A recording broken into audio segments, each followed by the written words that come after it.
मध्य प्रदेश की धरती से 2024 लोकसभा चुनाव का बिगुल फूंक चुका है, जहां पे प्रधानमंत्री नरेंद्र मोदी खुद इसकी कमान अपने हाथों में ले लिया है। वहां पे मेरा बूथ सबसे मजबूत कार्यक्रम का आगाज किया, जहां पे कार्यकर्ताओं और पदाधिकारियों में जोश जुनून भरने का काम किया है। तो वहीं विपक्षी दलों पर भी प्रधानमंत्री नरेंद्र मोदी पूरी तरीके से हमलावर हुए हैं। हम ठीक राजधानी लखनऊ के भाजपा कार्यालय पे हो, यहाँ पे कार्यकर्ताओं से समझने की कोशिश करता हूँ कि आखिर मेरा बूथ सबसे मजबूत जो मंत्र प्रधानमंत्री मोदी ने दिया है कि कार्यकर्ताओं को ये कहा गया है कि आप जाइए, लोगों से बातचीत करिए और पार्टी के लिए काम कीजिए, तो कैसे आप देखते हैं सर इसे? देखिए, बूथ ही एक ऐसा माध्यम है अंत्योदय से जुड़ने का। भारतीय जनता पार्टी का यही संकल्प हमेशा रहता है कि अंत्योदय को लेकर के हम लोग चलते हैं कि निचले दर्जे में दबे कुचले शोषित वंचित की आवाज उठाता है बूथ ही। तो एक माध्यम प्रधानमंत्री नरेंद्र मोदी जी ने अपने भाषण में ये बताया भी कि बूथ के माध्यम से ही उनको उज्ज्वला गैस योजना का बूथ के लोगों के द्वारा ही उनको पता चला और उज्ज्वला योजना उन्होंने लागू किया और अंत्योदय तक उनके कार्य योजना पहुंची। तो इसलिए बूथ पे वो ज्यादा फोकस करते हैं। आज जो बूथ पे उन्होंने जो बैठक की है मध्य प्रदेश में, तो पूरे भारत से बूथ अध्यक्ष लोग वहां पहुंचे हैं और कार्यक्रम का हिस्सा बने हैं। मोदी जी बूथ को लेकर के बहुत ही सजग रहते हैं और उस पर बहुत ज्यादा ध्यान देते हैं। बूथ ही एक ऐसा माध्यम है जो जीतने का राह तैयार करता है, चाहे कोई भी चुनाव। प्रधानमंत्री नरेंद्र मोदी ने आज मेरा बूथ सबसे मजबूत कार्यक्रम का आगाज किया है और जो कार्यकर्ता है उनको तमाम सारी नसीहत दी है और काम करने का जो जुनून है वो उनके अंदर पैदा किया गया है। सर कैसे देखते हैं आप, क्या लगता है 2024 लोकसभा चुनाव आप लोगों के लिए कितना बड़ा कोई परेशानी होगी या जो विपक्ष एकजुट हो रहा है उसका सामना आप लोगों को करना पड़ेगा, क्या कुछ रहेगा? देखिए, लड़ाई होती है और पहलवान जब मैदान में उतरता है तो ये मान के चलता है कि हम उसको अगले वाले को हम कमजोर नहीं समझते। भारतीय जनता पार्टी का जो संगठन है वो बूथ लेवल का संगठन है। बूथ मजबूत, उन्होंने एक नारा दिया है, अपना बूथ सबसे मजबूत।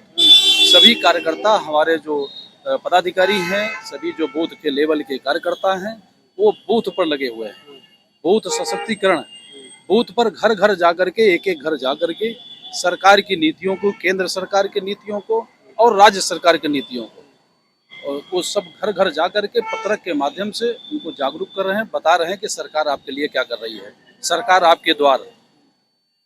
इसी के तहत जो है ये कार्यक्रम चल रहा है। माननीय प्रधानमंत्री जी 2024 में पुनः वो भारत के प्रधानमंत्री बनेंगे और भारतीय जनता पार्टी 80 लोकसभा सीटों में, उत्तर प्रदेश में 80 लोकसभा सीट जीतने वाली है।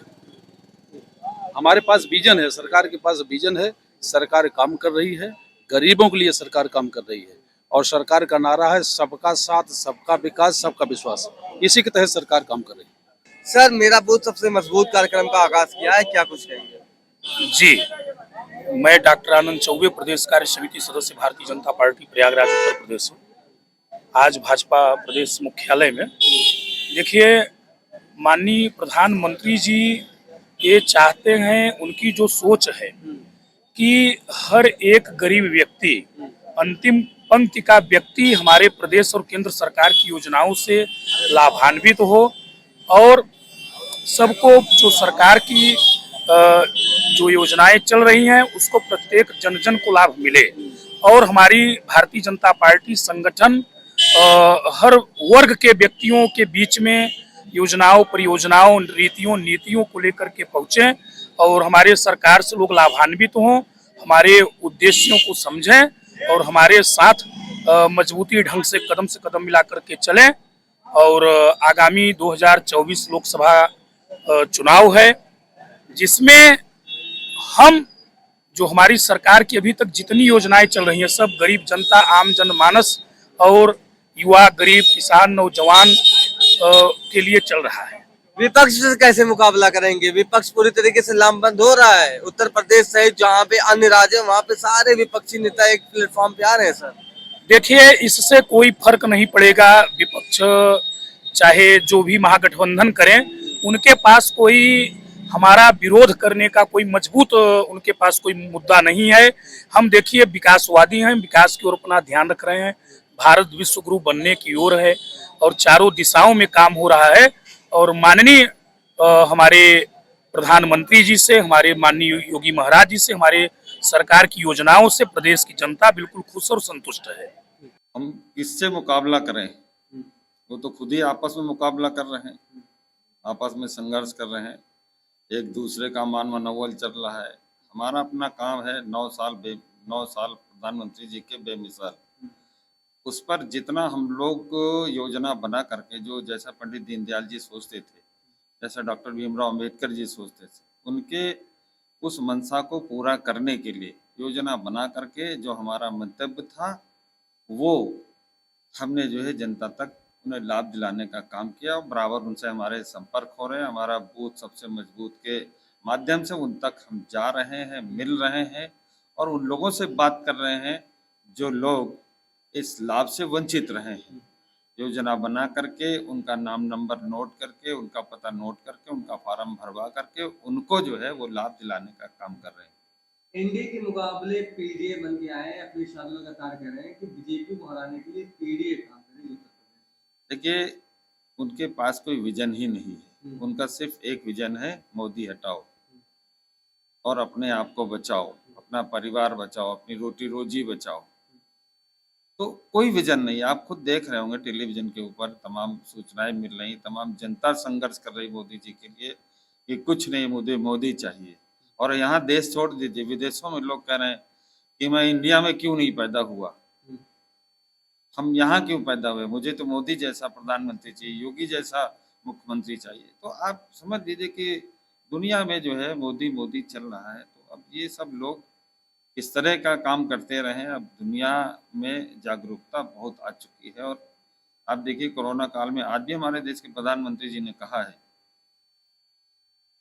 कि जो कोरोना काल में आर्थिक मंदी का दौर, जो महंगाई बढ़ी है, उसमें भारत देश की जो है अर्थव्यवस्था भी ठीक करी है मोदी जी ने अपनी योजना के अनुसार, और यहाँ महंगाई दर भी बढ़ने नहीं दी है। अमेरिका वगैरह में जो है 800-900 रुपए की एक गोभी का फूल मिल रहा है, तो यहाँ आज भी आपको जो है 10-20 रुपए में मिल जाता है। तो कोई मुकाबला नहीं है। पूरी ईमानदारी के साथ हम लोग न जातिवाद के लिए काम करते और न किसी के लिए काम करते, न परिवारवाद के लिए, हम तो राष्ट्रवाद के लिए काम कर रहे हैं। देश पीएम मोदी ने कहा है कि यूसीसी यानी कि यूनिफॉर्म सिविल कोड को लेकर विपक्ष जो है वो पसमानदा समाज को लेकर, जो मुस्लिम बाहुल क्षेत्र है वहाँ पे भ्रमित कर रहा है। मैंने जो पसमानदा मुसलमानों का हमेशा छल हुआ है, पार्टियां से यूज करके उनको छोड़ दिया है, तो हम लोगों की जो कार्यकर्ता है बूथ स्तर पे वो मुसलमान इलाकों में जाएं और अपनी तथ्यों के आधार पर उनसे बात करें, उनको समझाने की कोशिश करें। और लगातार पीएम मोदी जहाँ भी सभा कर रहे हैं वहाँ ये कह रहे हैं कि पसमानदा समाज को हमारे साथ आने दे रहे हैं। कई कार्यक्रम भी लखनऊ में ऐसे हुए। देखिए, ये पसमानदा और जातियों में बांटना हमारे देश के प्रधानमंत्री का कोई मतलब नहीं। वो तो सबका साथ सबके विकास की बात करते हैं और इस देश को आगे लाने के लिए, देश के लोगों का उत्थान करने के लिए, उनका जीवन स्तर कैसे उठे, सबको साथ लेकर के चल रहे हैं। अब तमाम प्रकार की योजना मुसलमान भी समझ चुका है कि इस आज़ादी से लेकर अब तक हमको किसने ठगा है, हमारा वोट बैंक कैसे लोगों ने उसको यूज किया है। अब अगर उसको फायदा मिला है तो हमारे देश के प्रधानमंत्री जी के 14 से लेके अब तक के 9 साल जो रहे उसको भरपूर जो है, भाई आदमी का उत्थान कैसे होगा, बीमार पड़ेगा तो उसका आयुष्मान के माध्यम से उसका इलाज हो जाएगा। और मैं खुद बैठा हूँ अम्बेडकर फाउंडेशन पर, जिसमें 800 करोड़ रुपए का पर ईयर बजट है। मैं खुद ही कम से कम 20 लोगों का इलाज करा चुका हूँ अम्बेडकर फाउंडेशन से, और उनको भरपूर अनाज कोरोना काल से अब तक के मिल रहा है और ये सब पैसा उनका बच रहा है, तो उनका जीवन स्तर उठना ही उठना है। आवास मिल रहा है, तमाम प्रकार की सुविधाएं मिल रही हैं। किन किन योजनाओं की आपको गिनती कराएं। अब ये है कि हम जागरूकता, हम मेरा बूथ सबसे मजबूत के माध्यम से उनको हम बता रहे हैं कि देश के लिए, आप सबके लिए ये योजना है, इसका लाभ आप लीजिए, और उनको बता रहे हैं, तरीके बता रहे हैं, हमारे कार्यकर्ताओं को उनको भेज रहे हैं उनके पास में। हम लाभार्थी मेला कर रहे हैं, युवा संवाद कर रहे हैं, ऐसे तमाम हमारे कार्य योजना हमारी है संगठनात्मक, उस पर हम सब काम कर रहे हैं।